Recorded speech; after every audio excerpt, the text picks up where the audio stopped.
that's really funny because when after 10 years, I actually spent, we actually spent with my ex-business partner a lot of money in thinking of a name, and we went through rebranding. When we first left the bank, we were called GEM, Executive Finance.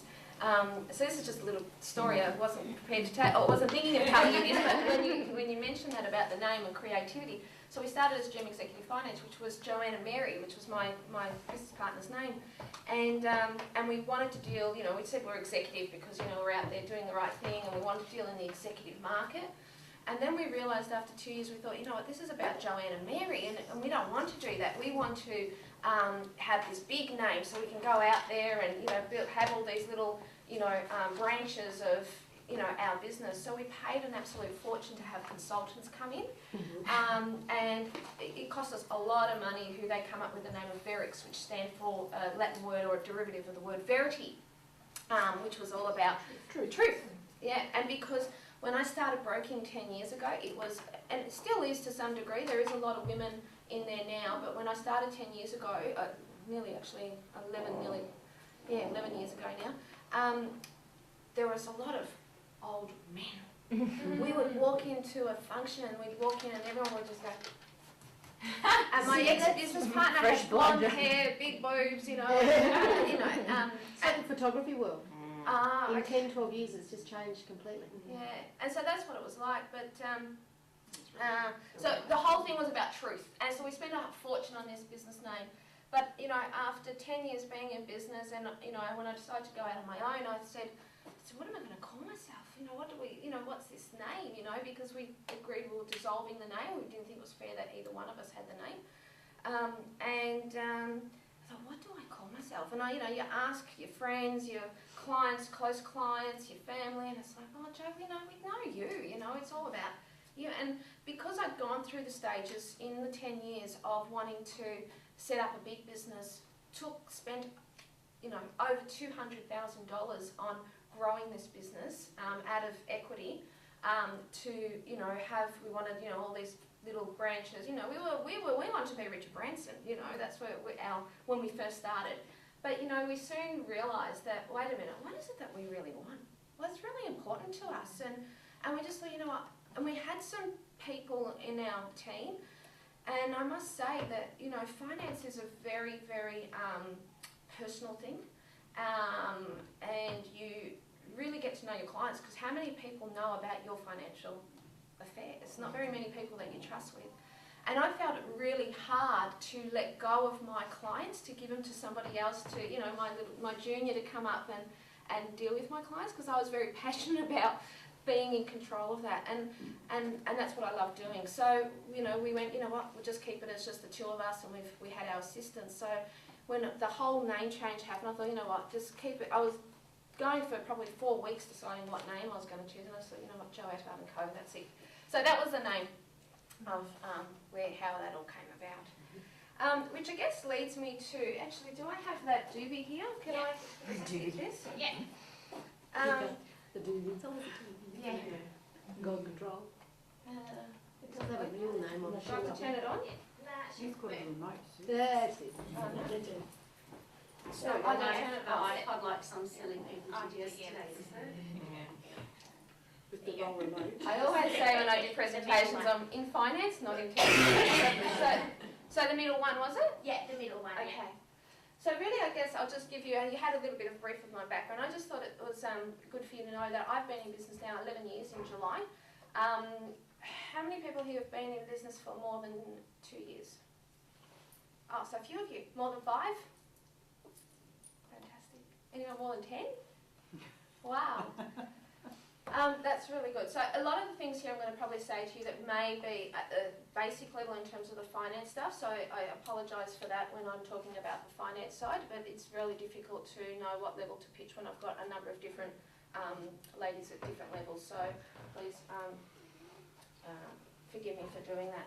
But basically I started as in the bank 10 years ago, and I was saying to Kat before that the reason why I left the bank was because I had a portfolio of clients, and I had 2 ladies who were very, very successful, and I took them out one day, as you do when you're a bank manager and you take your clients out, and I said, oh, I'm so passionate, I want to start my own business, but I'm not sure what I want to do. And she ended up introducing me to a guy in Sydney who had a broking firm. And 11 years ago, broking was not a big thing. It was... Is this like mortgage brokering? Yes. Okay, yep, sorry. So it wasn't a very big thing at all. And I didn't know about it because when you work in the bank, all you know is Westpac, ANZ, CBA and NAB, as most people do. And he started talking to me, and I used to live in Craigieburn, which was a V-line train back in those days. He started telling me about this broking, and I thought, oh wow, this is amazing. If I can actually give my clients a choice of banks, and they deal with me, and they don't have to give all their information and go door knocking on, all the different banks. This is fantastic, And, we get paid a commission and all these sort of things. I thought, oh, yeah, this is really good. And so I started investigating it. He was on the phone with me, and then I decided, you know what, I'm going to do this. And my husband was, he worked at Ford at the time, and I earned a lot more money than him. I just had a baby, my first child, and I thought, well, if I don't do this now, I probably will never do it. And I also thought to myself, well, what's the worst case scenario? I can leave. I can leave the bank, it fails, and I can always go back to the bank because I held my head high when I left and did always the right thing. Even though they told all my clients I'd gone on family leave, I actually did the right thing up until the last day. So that was 11 years ago. The business was very successful, all word of mouth, never advertised anything. But like the males in my business, in my industry, they were out there gung-ho, knocking on doors for real estate agents. We kind of just laid low. We did a lot of networking events and just saw our clients. And it took a while to really take off. Probably it took us about 5 years before we really took off. And in the last 5 years, it's just, as I said, it's just been word of mouth. And I have, I was going to say, I think I've skipped there we go. Last year, I was the #1 female finance advisor for our aggregator, so I was very, very proud of that because it took me a while. And the transaction master for Plan, I was a top 50 elite finance advisor in Australia, and I've been a sales master for the last, since actually Sales Masters came in through our aggregator. And I wrote a book not very long ago, a couple of years ago as well, so which was a very interesting experience to do too. So that's just our, obviously, disclaimer that the information here is of general nature only, so please... Oh, wow, look, it's an FSG and a PD. What's it called? PDS. So really, when Renee asked me about doing this presentation to you, I thought, what do I want to do, what do I want to project to you guys today? And really it's just to give you some knowledge and really the confidence. And I think the control is a really important thing so that you can control your own, financial affairs and have a little bit more of an understanding around that. So we've broken it up into 2 sessions. Now I know finance is really, really, really boring stuff. So the really exciting stuff is probably what you did the last 2 days. So I get the boring stuff. The good thing is I'm doing it in the morning and not in the afternoon because then that would be really, really bad. Can I add a point about that just to help, because I'm not good with numbers either and finance is not my strength, but my partner has taught me a lot over the 2 years I've known him. And I like to think about it as if you've got this under control, it funds the amazing things that you want to do. So I try to switch my mindset a little bit and kind of think, if I get this right, then I can do all the things I want to do with my life. 100%, it's your foundation for everything because if you don't have the financial control, unfortunately you can't really do much without finances. Yeah, exactly. So it is really important. It is your foundation, and sometimes when I see people about or attend these things, I go, but who do I need to see first? My financial planner, my accountant, myself.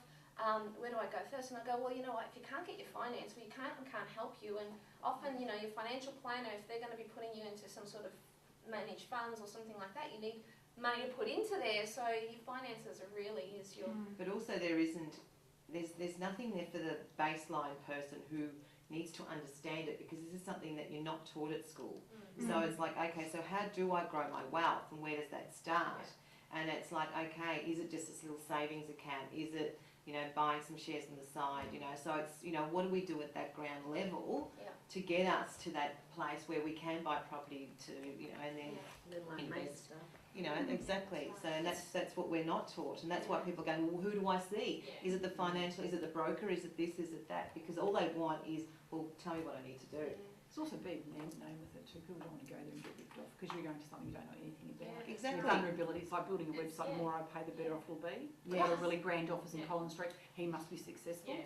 So there's a lot of perception about, you know, what is good. And I Yeah. think finance is one of those areas, and it's personal. You know, you Yes. really do put Yeah. yourself out. Yeah, I've got no money, I'm in heaps of debt, or Yeah. I've got money and it's just sitting there in a bank account. So, Yeah. It is. you know, it's sort of a lot of those issues, I think, are why people don't do anything about their money Yeah. business. Yeah. Yeah. Also, you don't want to look naive, even though you might, you know, Yeah. this is not, I'm You a don't want to designer. look I- stupid, do you? Yeah, so I don't No, even know yeah. where to start to say, where do I start? Well, Thank you. I'm open But to a a lot lot of of accounting questions costs you along the money. way. So Yeah. if there's anything you want to Yes. stop me at and go back down to basics, just let me know. So rather than wait to the end, just ask me as we go. I'm fine with that. So I'm going to talk to you a little bit about cash flow forecasting, business planning as well, about that. And it was funny that actually, Sophie, when you said about the kids, you know, in my 10 years, and I'm sure you'd be the same, is that, and I still have this, which, you know what, that'd be really good if I can get into some schools because I really love children and I'm a mother myself, and if we could bring a program into the schools. And so, you know, you stop for a moment and you start going into there and then realising how much work that takes, and then wait a minute, what is it doing here and how does it affect this? So it's very easy, and I think what's really important is that you remain, you know, in focus and strategically with what you're trying to achieve. So I've been there and done that. I want to talk to you about some business finance options that are available to you as well. So that's before morning tea. And then I'm going to talk to you a little bit about more about high level, bigger picture stuff. So some things maybe, you know, there might be some people already at that stage where they're thinking about that, and there might be some people that will go, you know what, this is really good stuff for me to know. I'm not ready for it right now, but at least, you know, when I see a client and they come to see me for their first property, I'll go, look, I'm just going to give you a little bit of a snippet of, you know, how you can get your second property and your investment property.